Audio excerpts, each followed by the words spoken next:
weekend, the former president referred to the January 6th detainees as hostages.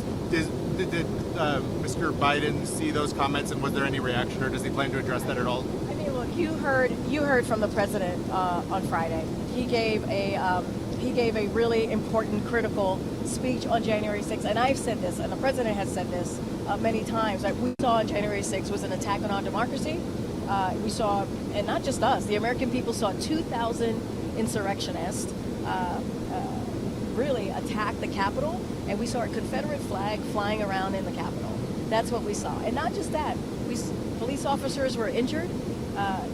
Some police officers lost their lives because of that event.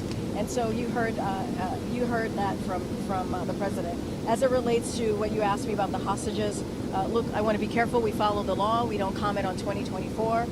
We also don't comment on DOJ investigations or legal processes.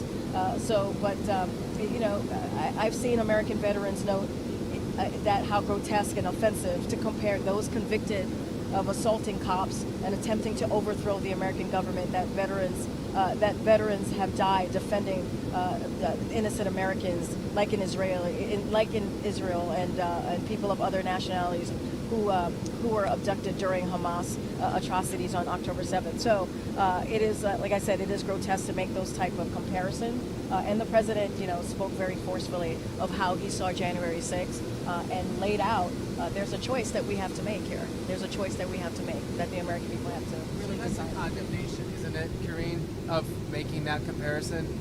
Well, I want to be careful, right? Do we have to be careful? Yeah. But look, what we... You referred to them as hostages. Yes, he did. And I just said about how January 6th was an attack on our democracy, and we have to continue to call that out. That's what the president said, right? That's what the president said and laid out on January 6th. And,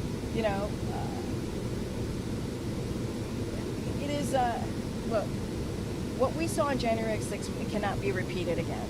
And that is one of the things that the president is making very, very clear, and he has over the last couple of years. And what we saw was certainly something that is a dark day for the history of this country. And so we got to make sure it doesn't repeat itself. And there is misinformation, disinformation currently out there still about January 6th, right? About that. And so we have to call that out as well. And that's what you're going to continue to hear from this president.